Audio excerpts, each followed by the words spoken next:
Time আমার ভিডিওতে voice দিচ্ছি। হাফ কাপ ময়দা, সাথে 1 টেবিল চামচ ময়দা, 1 টেবিল চামচ cornflour, half teaspoon baking powder দিয়ে চালনিতে চেলে ভালো করে চেলে সাইডে রেখে দিব। আর এখন ভ্যানিলা স্পঞ্জ কেকের জন্য 2টা ডিম নিয়েছি রুম টেম্পারেচারে। আর কুসুমগুলো আলাদা করতে হয় ভ্যানিলা স্পঞ্জ কেকের। এখন ডিমের কুসুমগুলো আলাদা করে আমি একটা সাইডে রেখে দিব। দিয়ে আমি এখন ডিমের সাদা অংশটা বিট করব। হাফ কাপ চিনি দিয়ে 3 বারে চিনিটা দিয়ে 10 মিনিট বিট করব। 10 মিনিট বিট করা শেষ। এখন ডিমের কুসুম দিয়ে দিচ্ছি, সাথে হাফ টিস্পুন ভ্যানিলা এসেন্স দিয়ে 3 টেবিল চামচ তেল দিয়ে আমি জাস্ট 10 সেকেন্ড বিট করব। শুধু ময়দাটা মিশাবো।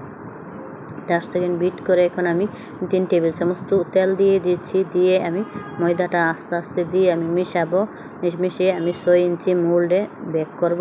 160 ডিগ্রি ওভেনে 30 মিনিট বেক করব।